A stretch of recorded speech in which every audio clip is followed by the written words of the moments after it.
You're listening to The Higher Ed Marketer, the podcast for marketing professionals in higher education. Join us every week as we talk to the industry's greatest minds in student recruitment, donor relations, marketing trends, new technologies, and much more.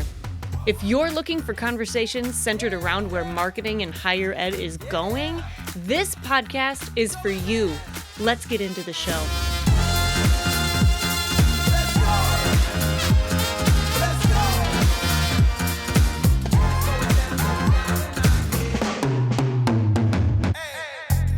Welcome to the Higher Ed Marketer Podcast. I'm Bart Kaler. We're live here doing our podcast from the CCCU International Forum at the Gaylord in Dallas, Texas. And I have Dr. Stacey Berggren here from Northwest Nazarene. It is so good to see you, my friend. Good to see you too, Bart. And Stacey and I have known each other for a few years now, and we thought we would kind of tell the story from when we first met and some of the ways that we've engaged together and where things are today. So I remember coming on campus with Tim Fuller, and I think that's the first time that I met you. Yep. And I think that might have been his last job that he did. Yes. And so Tim passed away about 2.5 years ago. And so so I know when we came on, I did the marketing assessment during that time, right. And you are vice president of enrollment. Marketing did not fall under your jurisdiction. So tell me a little bit about where it was then, what came out, and I know you and I talked afterwards about some things that needed to happen. Sure. So yeah, when I first reached out to Tim, we had gone through a bit of an enrollment decline, mm-hmm. And I'm just smart enough to know that enrollment just isn't just about admissions, but also about marketing, financial aid, a bunch of other things, right. as well. And I had a sense that there was more going on than what I had line of sight into. Right. And I, at the time, marketing was not a part of the sector that I oversee. It is now, which is also part of what came out of that assessment. Report, yeah. And the report that we did, but we had been in a several-year enrollment decline, and I thought I knew some of what we could do to turn that around. But I really felt like I needed some outside voices to really verify that, right. And kind of push that home with the rest of our leadership that was on our senior leadership team. So obviously called Tim, and he said, all right, I'm gonna bring a group, and we're gonna bring a marketing professional, an admissions professional, bring Dave with us as well, and we'll just dive into everything and see what we can do, what we can come up with. Right. And of course, I do think some of what came out of that was that we needed to change some of the way we were doing our marketing. Right. Yeah, and it's typical. I see this at a lot of different places. In fact, it's the reason why I wrote my first book, Chasing Mission Fit, is mm-hmm. that a lot of times I think marketers, in best intentions, and I don't want to disrespect anyone, but there's a lot of different ways to do marketing. There's brand awareness, right. and making sure everybody knows about the brand, and then there's also lead generation to make sure that you've got people coming in and raising their hand, and that's more of an enrollment focus. And I think sometimes marketing gets pulled into different directions, and that's what I noticed at Northwest Nazarene at the time, was that you were trying to serve a lot of different voices, and because marketing wasn't serving enrollment first, right. that's difficult because you're not able to at the end of the day achieve the goals that you want. Yeah. So kind of unpack that. I think that's exactly what was happening. I've worked in marketing long enough to know that a bunch of creatives love to sit around and talk about the brand. Mm-hmm. And then high level brand awareness is something that's near and dear to every mm-hmm. marketer's heart.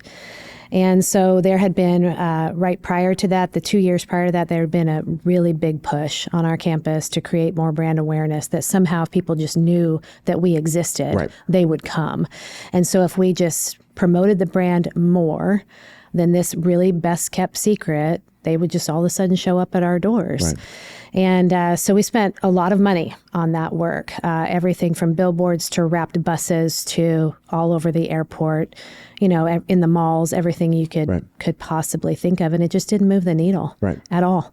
Right. And while I do think it created some spaces where we were able to have some conversations because people noticed us more, mm-hmm. but it didn't actually move the needle on any kind of enrollment. Well, and the thing was, and I'm sorry to interrupt you, but from my perspective, it was a simple brand play. It wasn't a call to action. Agreed. On the brand play. Agreed. And there was a push for that somehow the brand in and of itself would just be so inviting or so compelling that you wouldn't have to have that call to action. And there was also a real distinct sense of the call to action was admissions responsibility and not marketing's responsibility. And so I had a sense that we just weren't getting enough very direct recruitment effort in the marketing that just wasn't happening, and that we needed that. Also during that time, we had the marketing team had backed away from all other types of advertising, so we weren't doing any digital advertising, and we run adult and graduate programs too, which is digital advertising is largely how you build your funnel. Exactly. And so we were having problems there as well. And so that was one of the first things that tipped me off to, wait, how are we doing our marketing? And do we need to reshape that? So you got the assessment from Tim Fuller, and then you called me and said, I need to go a little bit deeper on this and peel this back. So kind of explain that, what we did there. Yeah. So not too long after that, after we got the assessment, had time to really digest that, our president decided that he would move marketing out of our university advancement sector and put it into enrollment. And that it would report to me, and that we would have a whole different focus on the way we do marketing and why we do it. And so that's when I called you and said, hey, I really need to understand the makeup of my marketing team. That was a huge part of it for me. At the time, I think we had 9 employees. And as I looked at the structure of the team, it seemed to me like I either didn't have the right people or the right positions or something, the right head knowledge. And like you said when we first started, there's a lot of different ways to do marketing. So where did I need to focus those 9 positions that I had to make it so that we would get the right type of marketing done for what we were trying to do? So you were very helpful there in helping me to see and understand, here's some structures we see at other universities and what works and what doesn't. And so assessing every job description, and then for me, assessing every person and whether or not I had the right people. And if I was going to shift job descriptions, could I shift those people around? And then what jobs did I just need to add to the team that I just didn't have before? So for instance, we've added a digital marketer. We've added a web developer position. We had that before, but it wasn't as focused at recruitment stuff. So we put that. And it tended to be a little bit more of a tech position than it did a content or a. Yeah, a content position and or some sense of even doing SEO. We didn't have a lot of that happening at that time, and we're even still quite behind on that now, and that's something that we're trying to work on now. But you can do all the digital marketing you want, but if you don't have a great website to send them to that then serves you well in that regard, then you're not getting very far. And then also just some of the social media stuff, which, as we know, is so very important right now. And we were doing a decent job at social media, but a lot of it wasn't really enrollment driven. It was a lot of good storytelling, and we're still doing a fair amount of that now. But again, lacking call to actions. Come visit. It's time to apply. Here's all the reasons that you would fit. Reach out. All those things. And so I think we're doing better at that now. But I think we're 2 years into some of those changes, and I maybe just in the last 3 or 4 months feel like we're kind of getting there. And those changes take time. They do. Yeah, they do.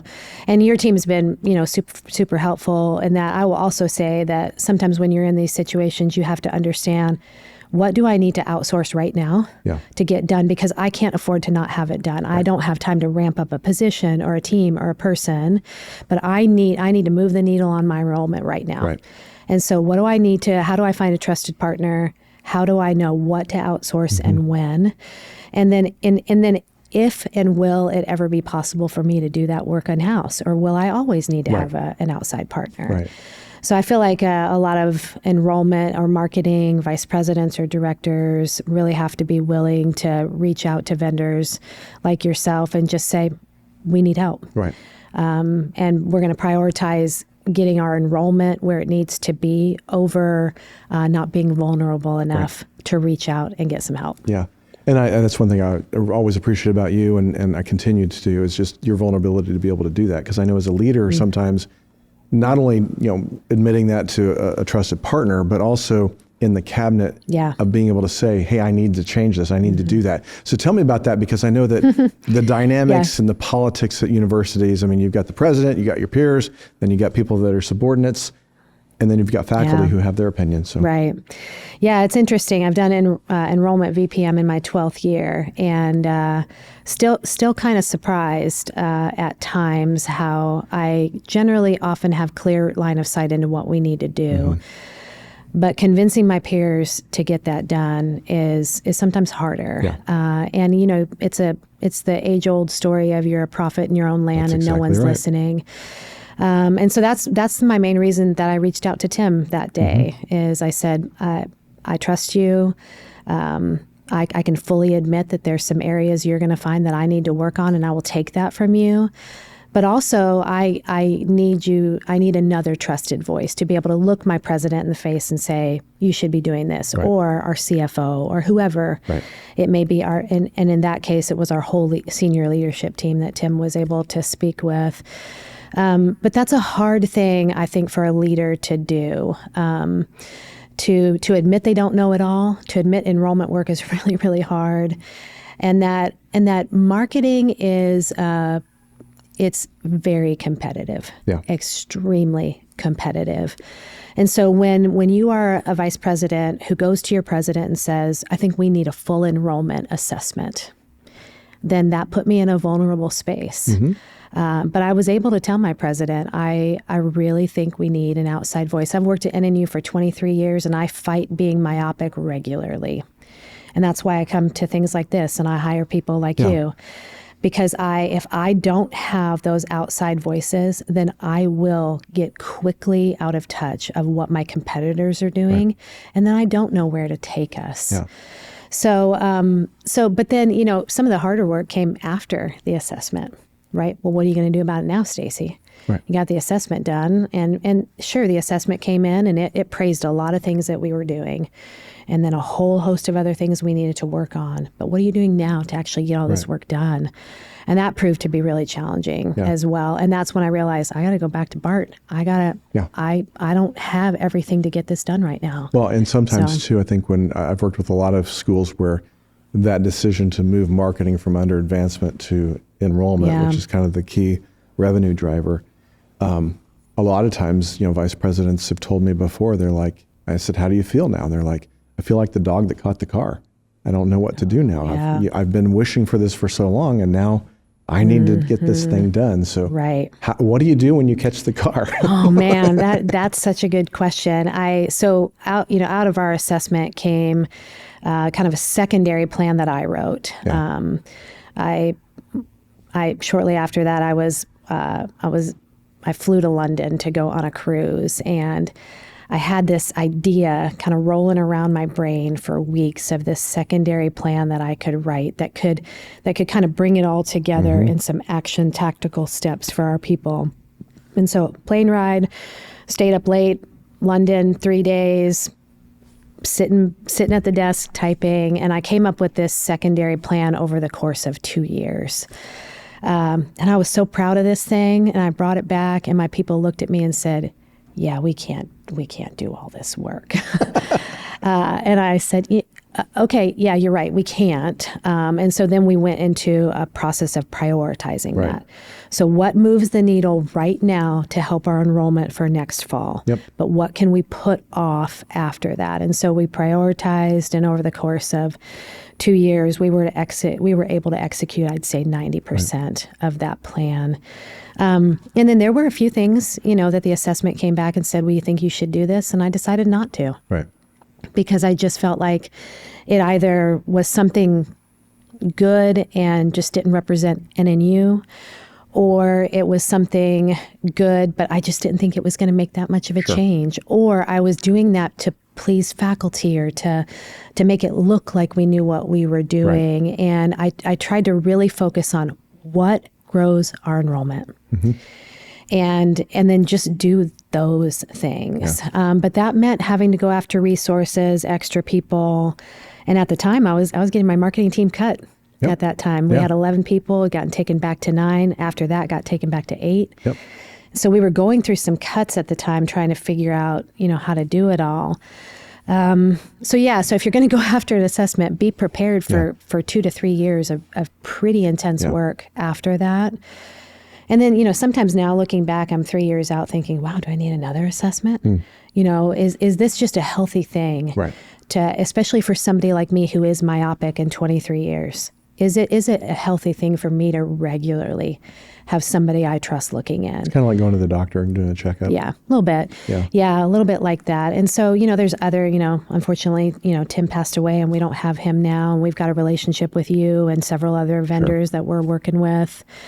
But that's also the beauty of being, kind of in a place like this in Christian higher education. There's a lot of people you can trust. Yeah, there is. One thing I always appreciate you, Stacey, and I'll give you kudos.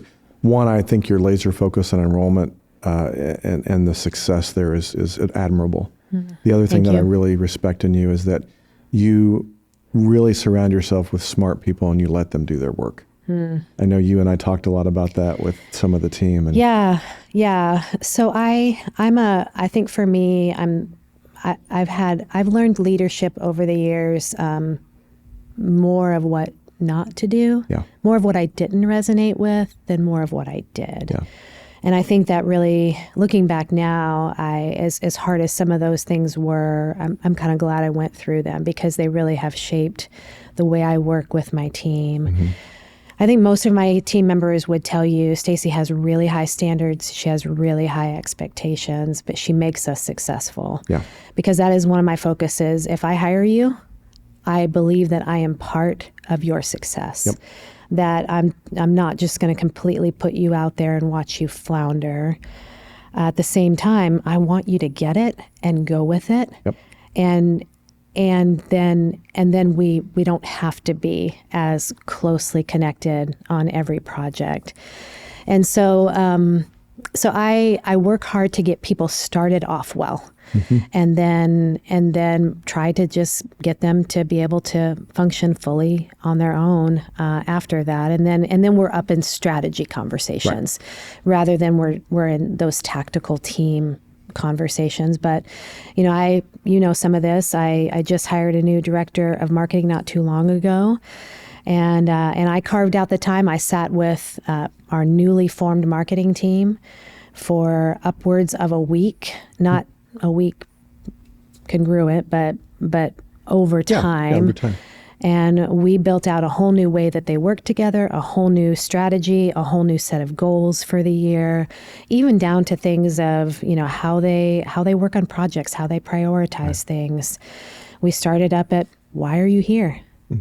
What are you trying to do for the university? And it isn't just to make a pretty brand. Exactly. But to what end are we doing that? Yeah. And so I really tried to dive in the beginning and set a course. And then I've got a new director who's just taken that to the next level. Yeah. And I think that's what you and I've talked about it before, and I wrote about it in my book, is the idea that there's too many institutional kinkos out there. They're worried about making something look prettier for Monday. Yeah. As opposed I love that language you use. But instead of being the chef that's helping guide and do what needs to be done for marketing, for what the needs are. So as we kind of close, tell me something that you might give as a piece of advice to somebody listening, whether it's another vice president that's in a situation where I don't have control of marketing, or if it's a president who is trying to figure out that I don't think our marketing is working well. What would you tell them? Yeah. Well, I honestly think the best pairing at universities really is a marketing and enrollment team paired together. And I would even push as far to say if you can get into the same space, the same shared space, that you are much better off to get that to move. So that's one thing I would say is if you can start to begin to talk to your leadership about why you do marketing and how to create a team that is more laser focused on enrollment growth. So that's one piece of advice. I would also tell other leaders, man, don't don't isolate yourself. I'm in the middle of Idaho. We don't have another Christian college in the state. Yep. And my closest Christian counterpart's 8 hours away, and they're not coming my way. I got to go theirs. Yeah. But I would also say don't isolate yourself. That there are a lot of good leaders with a lot of good ideas, and you've got to make yourself vulnerable enough to know that you can learn from them. And so develop a network. Yeah. And some of those can be vendors in the space. Right. Others can be other higher ed professionals. But you need those other thinkers in your life, no matter how smart you are. Yeah. You will never know it all. And it is so quickly changing. And it's not just the marketing that's changing, but the customer's changing. Exactly. And so you need those people to help you see all of that as you go. So those might be the two biggest things. Keep telling your president how important it is that marketing be focused on enrollment, and make yourself vulnerable in spaces where you can develop the network. So good. Thank you so much. Yeah, thank you. If somebody wanted to reach out to you and follow up on something you said or learn a little bit more, what's the best way for them to get in touch with you? I mean, email me. It would be fine. I mean, that's probably, we all live over email, right? So, I mean, my university email address is available to anybody, slberggren@nnu.edu. Okay. And I'm also, I'll say this in a moment of transparency, I've done this for long enough, and I'm at an age enough now, I love to help other people. Yeah. So if there's anybody else out there that just wants to discuss how they move forward, I'm willing to help. That's great. Thank you so much, Stacey. Yeah, thanks, Mark. Appreciate it. The Higher Ed Marketer podcast is proud to be a part of the Higher Ed Marketer Podcast Network. Discover even more conversations, resources, and tools to help you grow your institution at thehigheredmarketer.com, your go-to community for all things higher ed marketing and leadership.